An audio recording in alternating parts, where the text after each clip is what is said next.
Welcome back to IAS Net Study. And this is the current affairs discussion. And in this current affairs, we are going to discuss from ethical perspective. So decode ethics through current affairs. So let's get into the discussion of today's news articles. And here in this video, we are going to discuss the news articles from March 27th to April 4th. So let's start the discussion. The first news article here, the Odisha government has taken a decision that they are going to impose a ban on liquor sales near Puri Jagannath temple. So this is a news article. But let us see from a larger perspective. Let us talk about prohibition, liquor prohibition of alcohol or liquor prohibition and ethical aspects related to it, and what are the ethical dilemmas if you go for these kind of prohibitory actions. So let's see from that perspective. So the news is that government has taken a decision, Odisha government has taken a decision with regard to prohibition of liquor sales in and around the Puri Jagannath temple. So that is the news. So let's see the ethical consideration. Now let's see the definition of prohibition. Even though you can define it from a quality perspective, you can define it from a society perspective, sociology perspective, but here whenever you write definitions, especially in ethics, you have to add certain values, or from ethical perspective you have to present them. So here prohibition, it is a legal ban on production, sale, consumption of alcohol, right? But what are we trying to say from ethical perspective? The intention behind the prohibition is promoting temperance. So this is the value behind the action of prohibition, right? Now, what are the ethical consideration for prohibition? See, state, it has a moral obligation to safeguard individual.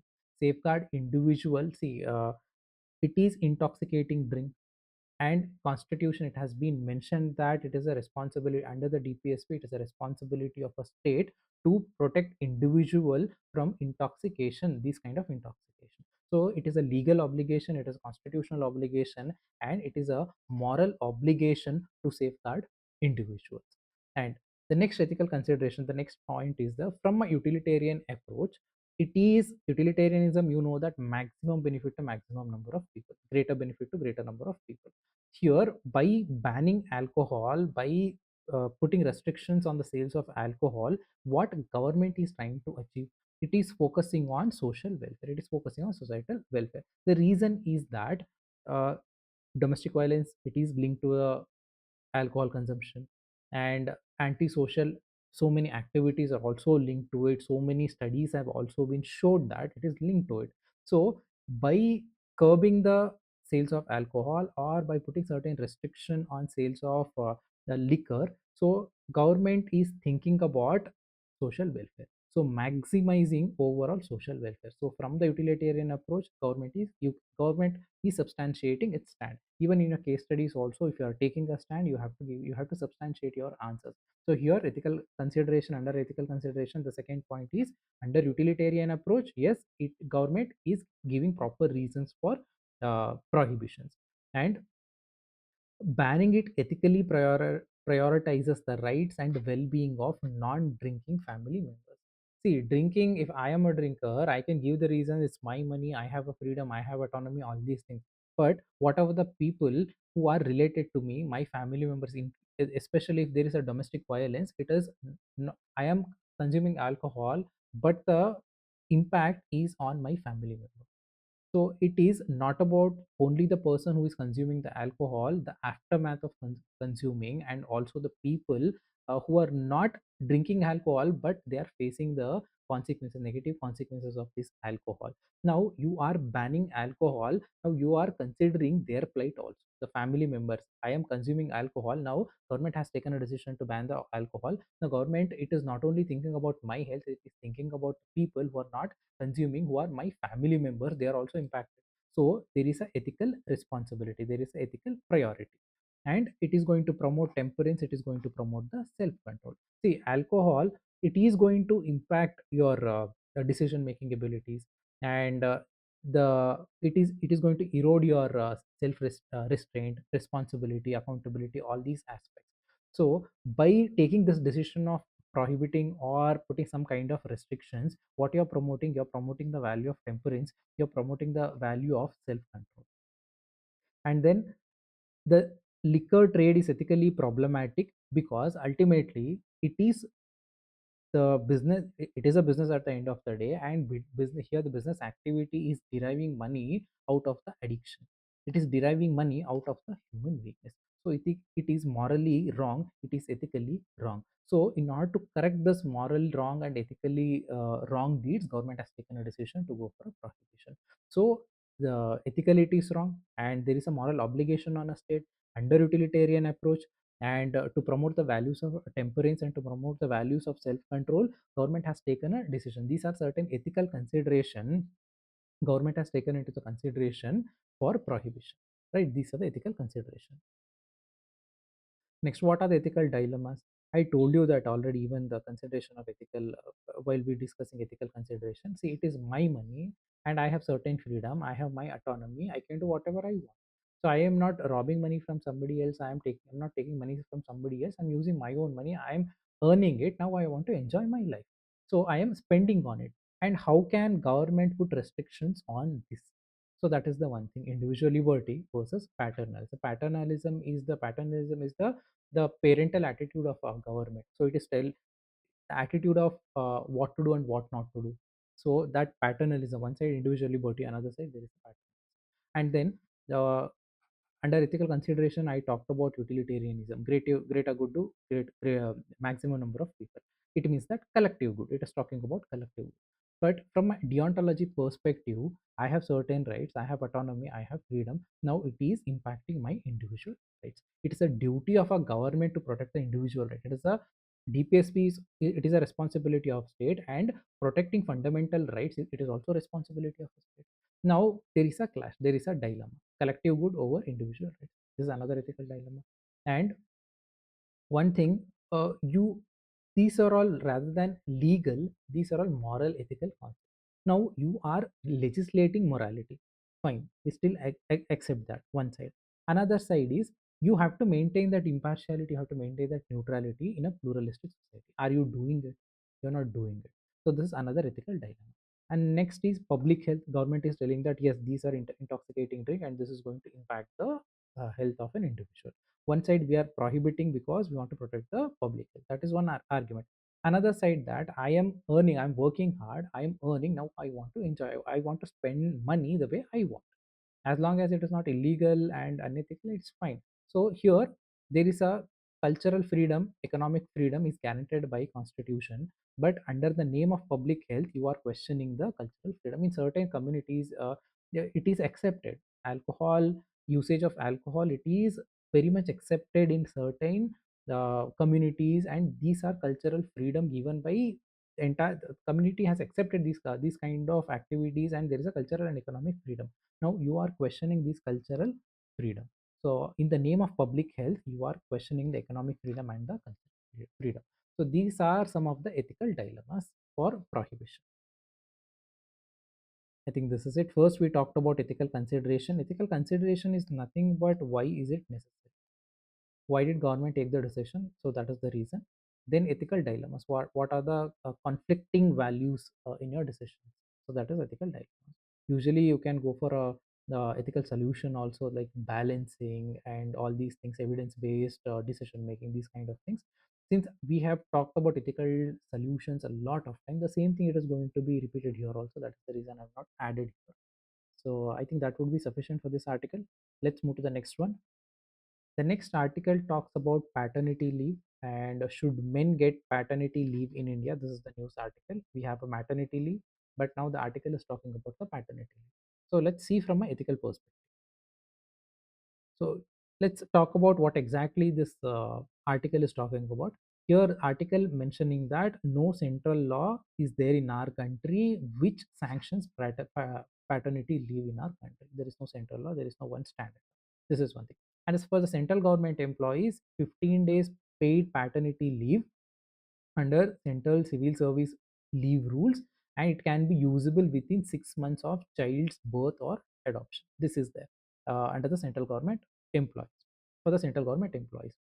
But for the private sector and even for the state level, we don't have these kind of laws. Yes, they can go for it, they can make their own laws voluntarily, but there is no uniform central law available in our country. for private sector, there is no legal mandate, there is no legal obligation on them to give a paternity leave. So entirely it depends on the discretion of employer. And now let's see the ethical aspects. What are the ethical aspects of paternity leave? Now you have taken a decision to give a paternity leave, and what are the ethical aspects are related to this? So paternity leave, it promotes the shared caregiving. Usually, the childbirth and child rearing, it is considered as the job of a mother. Now paternity leave, it shifts that, or it shares that caregiving aspect. Now father is also going to be part of this upbringing, part of this caregiving activity. So it, one thing, sharing of responsibility, another thing, it also helps from ethical, from a health perspective also, this is going to support the mother's uh, recovery. So you can say the empathy, the aspect of empathy. So one thing is shared caregiving and empathy, and it is also commitment to the gender sensitive administration. We talk about ethical administration, we talk about ethical governance. So there is one more terminology, you can use it in your answer: gender sensitive administration. And paternity leave is commitment to the gender sensitive administration. And see, gender equality, this is a very important concept for the civil services, even in the ethics paper also. And for the child care, the equitable parenting is very much necessary. And when is it possible? When there is a contribution from both mother and father, the same level of contribution to a kid. So it is a moral duty of a society, it is a moral duty of a state. Both society and state should support this equitable parenting, and paternity leave is one of those steps to support equitable parenting. And the early paternal involvement, the father involvement in the rearing of a child, this is going to build a strong father child relationship. And the next is paid leave is seen as a matter of distributive justice. The concept of distributive justice, John Rawls, you can use it in your answers, very intelligently use it. It applies to most of these concepts actually. It is seen as a distributive justice, and ensures all families, not just wealthy family. If you have money, uh, uh, you can hire somebody to take care of your child, and you can even hire a nurse to help in the child the birth process, everything. But this is only available to the wealthy families, or families which have the resources to handle it. But what about the families, the lower middle class and the poor families, people belong to the below poverty line?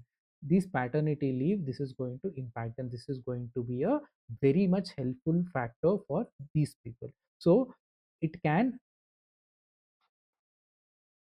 it is a matter of distributive justice. So this ensuring all family, not just wealthy, can access bonding time and health benefits. And then even employer, the society has a moral duty, the state has a moral duty, here we have a discussion. But even employers, they also have the moral duty to support employees family. They have certain role to play, and it is a moral duty of our employers also to support these, fulfilling these roles, and without any discrimination. For both, again, the gender equality has to be ensured by employers, it has to be ensured by state, it has to be ensured by society, it has to be ensured by employers, right? These are the ethical aspects in paternity leave. I think this would be sufficient. Yes. Yes, let's move to the next article.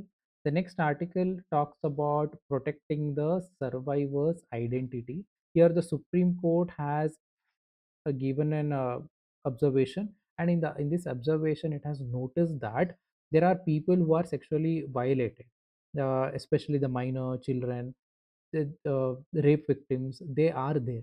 Now it has observed that, Supreme Court has observed that the identity of these sexually exploited victims, it has to be protected. It is a responsibility of a state, it is a responsibility of a law and order institution. But it is not happening because of overzealous media, or social media, so many reasons. Their privacy or their identity is not protected. It clearly shows that there is a breach of law. So breach of law exposing identity of sexual assault survivors. This observation is made by Supreme Court, and it has given direction to the police, it has given direction to all these institutions with which are related to law and order, to maintain this aspect, to protect the identity of sexual assault survivors. So let's see the necessity of this, and what are the ethical aspects of it, why is it necessary. ethically, what are the ethical reasons for it? Now, as I told you, Supreme Court has recently flagged repeated breach of statutory safeguards. Statutory safeguards have been given to sexually assaulted survivors. Now there is a breach of this. So Supreme Court has understood this and it has made this observation. And court observed that disclosure of names, identifying details in police affidavits and court records, school documents, judgments. See, these are the ways their identity has been leaked and it has been picked up from them. So make sure that their identity is not compromised in the first stage, in the initial stage.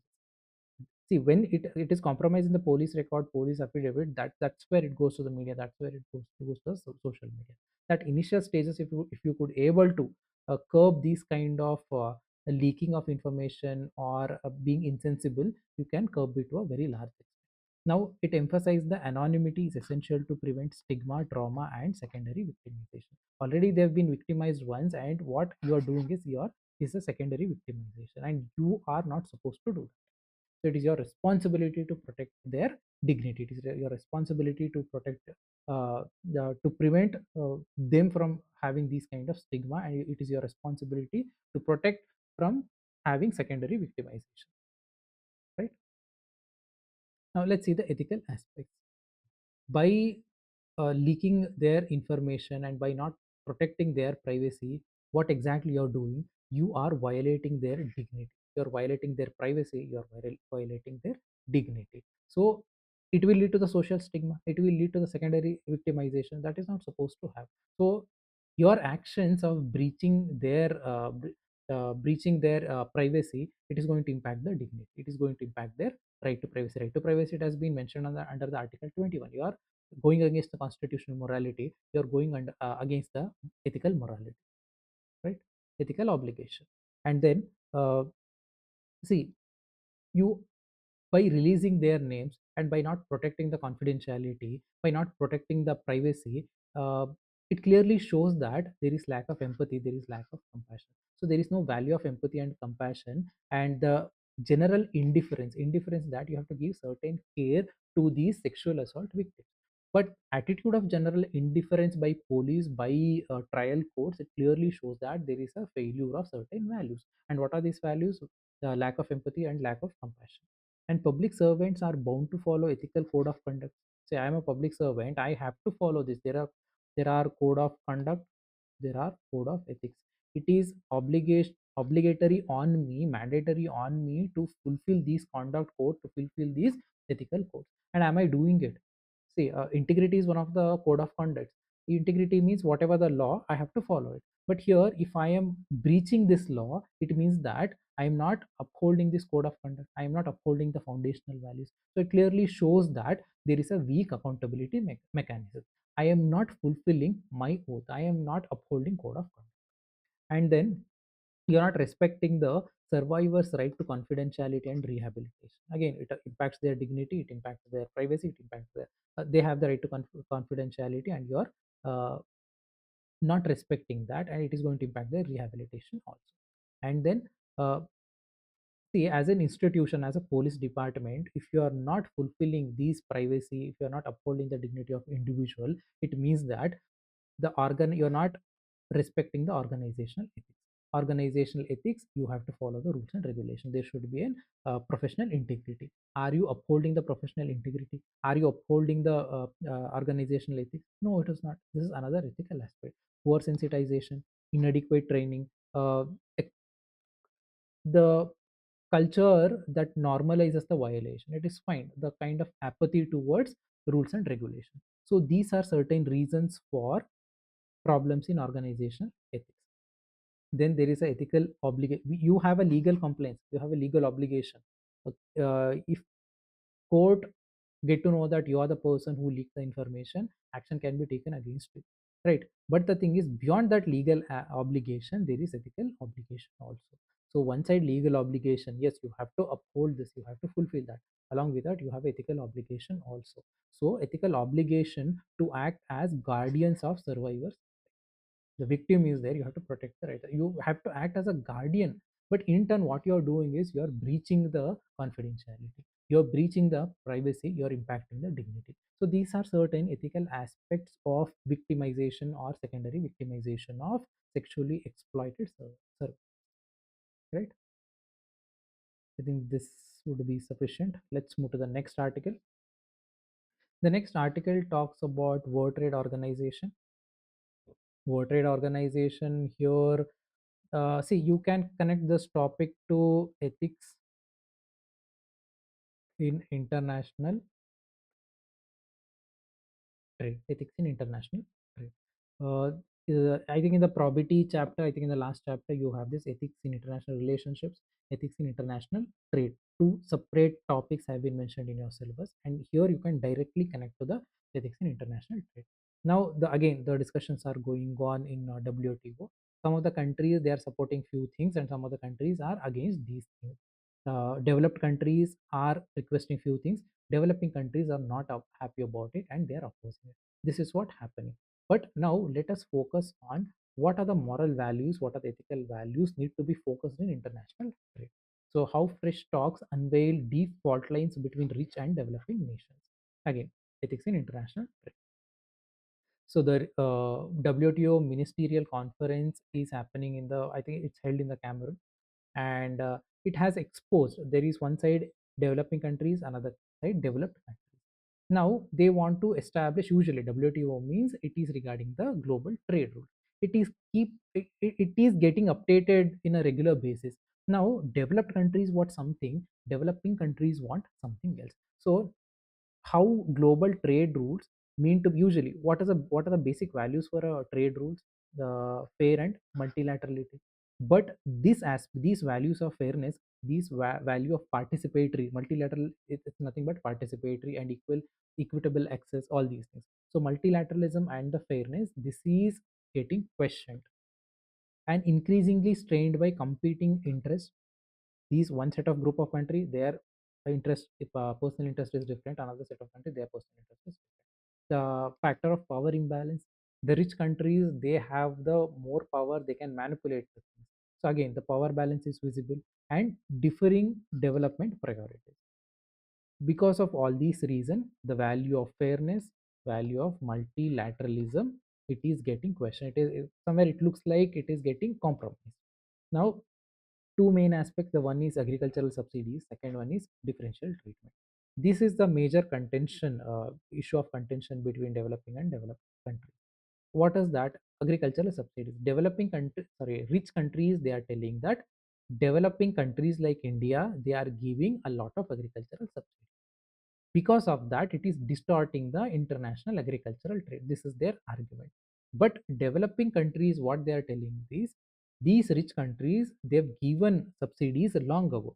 Now their agriculture sector is very strong, they don't need the subsidies, they are self reliant. But if you look at a situation in the developing countries like India, it's different. Farming sector, agricultural sector, it needs government support. And we as a state, we are giving economic support, we are giving logistic support in order to protect our agriculture, in order to ensure food security. This is the reason. One side, rich countries, they don't want subsidies. Another side, developing countries are telling that rich countries have already given subsidies, now they have stopped. Because they are already self-sufficient, they are demanding to abolish subsidies. How fair it is? This is the argument here. So it raises the ethical question of fairness. Should historical industrializers who use protectionism, see, country like USA, European countries, they've used protectionism long back. Now they are not using it, but they've used it. Their agriculture sector has developed. Now they are saying no to subsidies. They are telling developing countries not to give food subsidies or some kind of governmental financial support. Now this is the ethical question of fairness. You have used protectionism. Now can you question the protectionism of another country, especially the developing countries, the late developers? This is one ethical question. Second is the special and differential treatment. Developing countries are telling that we need differential treatment. You cannot use the concept of equality here. You have to use the concept of equity. Equality is a level playing field. Rich countries are telling that we need a level playing field, but developed countries telling that no, it does not apply to us, because there a lot of social problem, economic problems are there in our country, and we have to focus on that. And if you put us in the same lines with developed countries, rich nations, it is going to be very difficult for us to achieve our goals. So again, we need differential treatment. Differential treatment is nothing but some relaxation in taxation, some relaxation in trade rules. This is what they are arguing. So with respect to agricultural subsidies, with respect to the differential treatment, these are the major contention issue between rich and developing countries. So WTO talks, this is what article is talking about.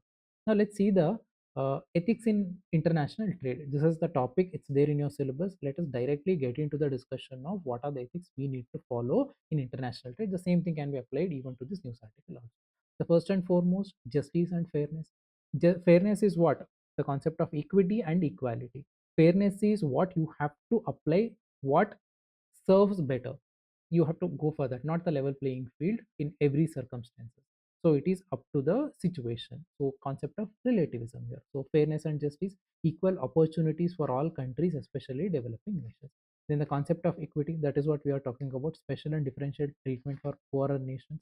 And then transparency, whatever the rules you make, everything should be transparent. There should not be any clause which manipulate your economy, which manipulate your trade, which manipulate your society. No, there should not be those things. Everything should be clear, clear rules, open negotiation, and access to information. People should have that access to information. So transparency and accountability also. See, if you're following the trade policies and whatever the impacts, you have to be accountable to it, you have to be responsible to it. So this is also another ethical values you need to keep in mind in the international trade. And respect to sovereignty. Respect to sovereignty is that it is with respect to international trade, and ultimately we want to, if I want to have trade with another country, my major issue is financial issue, and how the historical relation with this country, all these things matters. But at the same time, make sure that I should not compromise the sovereignty of the another country. So you should not exploit the social situation of another country, especially this is what happening in the African countries. The major European powers, they used to manipulate, they used to create civil war, this kind of situation. And in order to get something, you should not create pain to another country. So your gain should not be pain to another country. So respect to sovereignty. So you have to protect the national interest, both your interest as well as the interest of the other country with whom you are trading. And then intergenerational responsibility is nothing but the sustainable trade.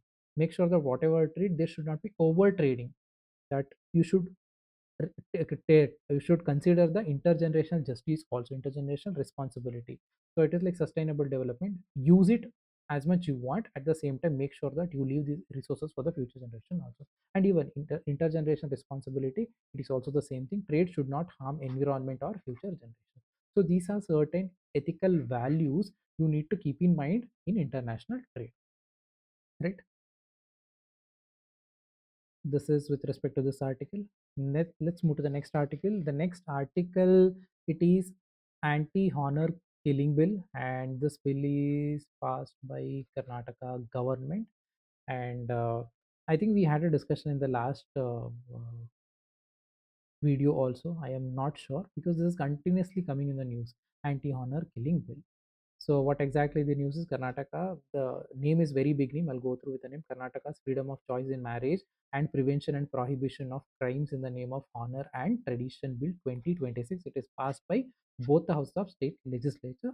In a simple terminology, use anti-honor killing bill. Act, maybe act, no?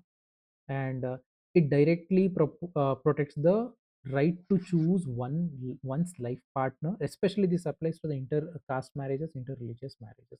And it criminalizes any honor based crimes against these couples, these individuals.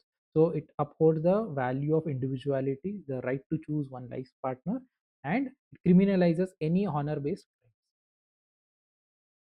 Now, what are the ethical aspects in this anti-honor killing bill? So it protects the autonomy of an individual. I want to marry a person whom I like, so I have that individual autonomy, I have that freedom. So this bill, there is this curtails, or this curb the social pressure. So this is going to question, and this is going to obstruct the social pressure. So it is going to ensure autonomy, so individual autonomy. Honor crimes disproportionately target intercaste and interreligious couples, and by supporting, by rejecting this intercaste marriages, interreligious marriages, what are you trying to do? You are reinforcing caste hierarchies, you are reinforcing patriarchies. So this is going to question anti honorable, this is going to question the caste hierarchies, uh, uh, rigidities, or the patriarchal mindset. These things can be questioned here. And even if something crimes are there, there is a legal way to handle that also. And it challenges cultural relativism. Through the cultural relativism you are justifying a violence. So this is going to challenge the cultural relativism that justifies the violence in the name of tradition. So tradition, cultural aspect, these are all fine, but if this, in the name of culture, if it is leading to violence, then this is not accepted, that is rejected. So this is what anti-honorable is doing, and it aligns with the constitutional morality. Constitutional morality is non-discrimination, equality, and protecting every individual autonomy and freedom. So this is going to align with the constitutional morality. This is going to align with the concept of social equality of Gandhian values. Even Ambedkar also told the same thing. Ambedkar values, Gandhian values are also being ensured through the anti-honor killing bill, and it rejects the discrimination, caste-based discrimination, gender-based discrimination, the religion-based discrimination. So rejection of discriminations, and it is not just a legal reform but an ethical assertion of individual dignity and freedom. I told you initially in the first point only, individual dignity, individual freedom, individual autonomy. This is going to ensure these values. Anti-honor killing bill, ethical consideration. These are the ethical considerations, right? Now, let's move to the next article. The next article is with respect to human trafficking, and the Supreme Court has given a direction. It has told that practical standard operating procedures should be there to combat human trafficking. So Supreme Court has called for a framing practical time sensitive. See, time sensitive is very important here, especially in the human trafficking. Sensitive uniform standard operating procedure. In our country, we don't have a standard SOP. So time sensitive uniform SOP should be there to conduct the human traffic cases. This is a observation by Supreme Court. It's a, rather than observation, it is a direction by Supreme Court, because see, usually human trafficking, it is considered as a modern day slavery. It involves in recruitment, transportation, harboring, and see, recruitment, transport, harboring. How do you do this? It is through the force, it is through the fraudulent activity, it is through the coercion, it is through the deception. So you're manipulating. You're using force, fraud, coercion, deception for recruitment, for transportation, and harboring. So this is what the human traffic. It is the modern day slavery. Ultimate, the purpose is exploitation. So ethical violation, human trafficking. What are the ethical violations comes under human trafficking? The first and foremost aspect is the ethical failure of society, ethical failure of public, ethical failure of administration, ethical failure of law and order. So it has to be act. It has to be dealt with diligence. It has to be dealt with prompt. Then it violates the basic human. See, I told you that it is like modern day slavery. It means that it is violating the value of freedom, individual dignity. It goes against these values, it goes against the compassion, and it goes against the empathy, the values of empathy and compassion, because you are exploiting other people, so you don't have the values of compassion and empathy. And John Rawls, the concept of social justice. So here rules and institutions should protect least advantage. But what is happening in the human trafficking, it is exactly doing the opposite of it. So it goes against the concept of John Rawls social justice and Aristotle distributive justice. So that is another ethical violation. And deontological ethics is that you should not use other human being as means to achieve some ends. And here human trafficking is nothing but exploitation. It is nothing but violation of dignity and freedom here. So it is nothing but you are treating other person as a means. So this goes against the deontological ethics. Never treat humans as a mere to an end. Even there also you can, if for, as an example, human trafficking, you can mention that for the deontological ethics. And breakdown of integrity of institution like law and order agency, judiciary. So even the professional integrity, compromising the professional integrity, you're not fulfilling your commitment. So these are some of the ethical violations for human trafficking. Now the next news article, it talks about uniform civil code. See here, the news article, it is opinion based from a Indian Express. Here it is telling that uniform civil code may leave Muslim women worse off. It is just an opinion or the point of view by this Faizan Mustafa from of this author. But what you have to focus here from ethical perspective is the uniform civil code. So let us focus on uniform civil code rather than the content of this article. Content of this article, see, some of them are in favor of UCC, some of them are not in favor of UCC. If I am in favor of UCC, I give 10 reasons why it is necessary. If I am opposing UCC, then I give 20 reasons why is it not for our country. So both the arguments you have reasons. But for ethics perspective, you have to focus on UCC and what are the ethical aspects and what are the ethical dilemmas of UCC. So UCC, what are the ethical aspects here? UCC, it means that uniform civil code. There are no personal laws. Everybody, whatever religion you belong to, everybody will be having same set of rules, personal laws, like marriage, divorce, and inheritance. All these things comes under personal. Now UCC, what are the values it is going to uphold? Equality and justice. It means that all the laws are equal to everybody, whatever the community you belong to, whatever the uh, personal laws you follow. Once UCC comes, sorry, everybody is equal. So value of equality and value of justice, and under equality it is gender justice, the gender equality, gender non-discrimination. If you look at the many personal laws, they have provision that disadvantage women. So they are not in favor of women, they are not in favor of granting freedom to the women. That is going to be corrected under UCC. And UCC prioritizes constitutional values over traditional practices. See, we have a freedom to religion, but that does not mean that you can question or you can taken for granted, you can take these constitutional value for granted. No. So again, what happens when the topic comes with the constitutional values and the again, within the constitution we have a freedom to religion, and within the freedom to religion you have a cultural practice and traditional practices. So the clash goes and it goes to the judiciary and it takes years and years together. So what UCC does is it prioritizes constitutional values, and rather than constitutional value, you can say that constitution morality which are true eternally. So these constitutional values and constitutional moralities are prioritized over cultural practices, over traditional practices.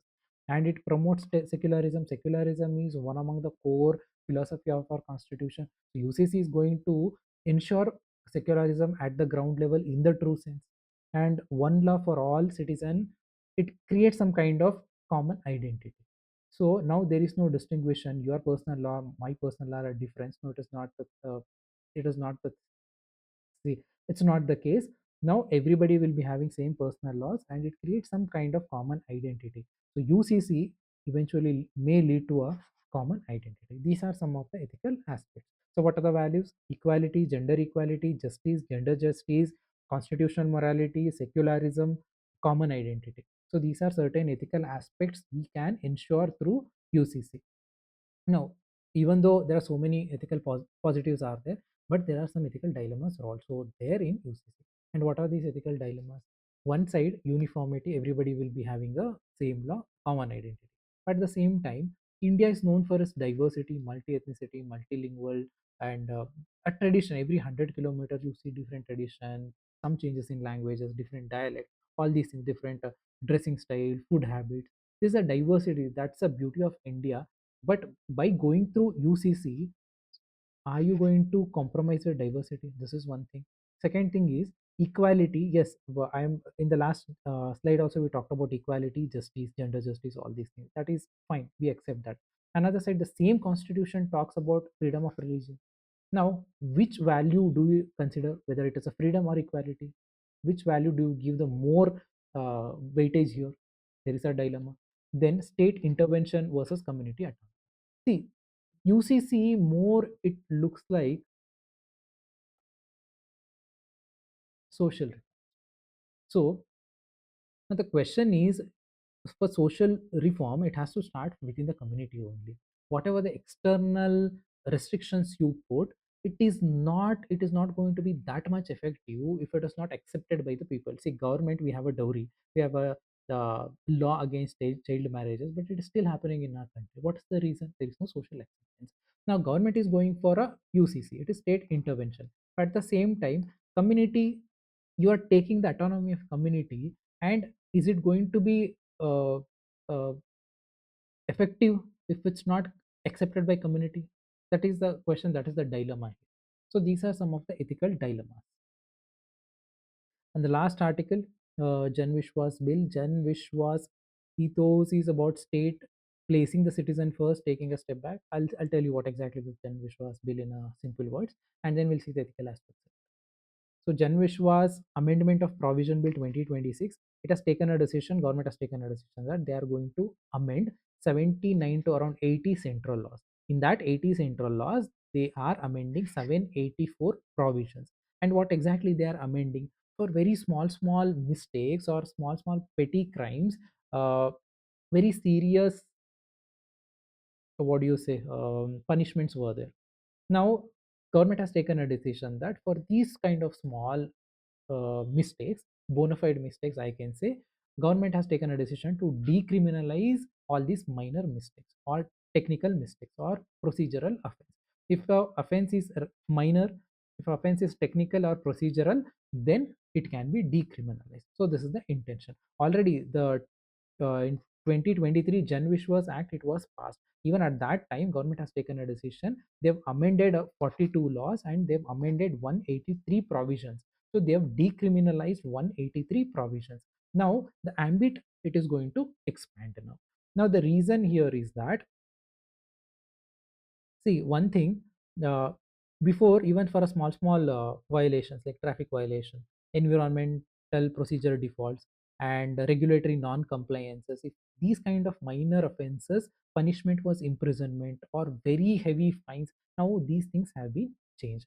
Now the imprisonment is changed to civil penalties, fines, warning, or adjudication by officers. So from imprisonment, it has reduced now. Even though it is still punishable offense, but what exactly the punishment? That punishment is reduced. It has been decriminalized from criminal offense to civil offense.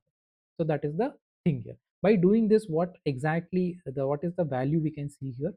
The government is promoting trust-based governance. So this is going to ensure ease of doing business. This is going to ensure ease of living. So this is the intention here: trust-based governance, citizen-centric governance. So Jan Vishwas bill.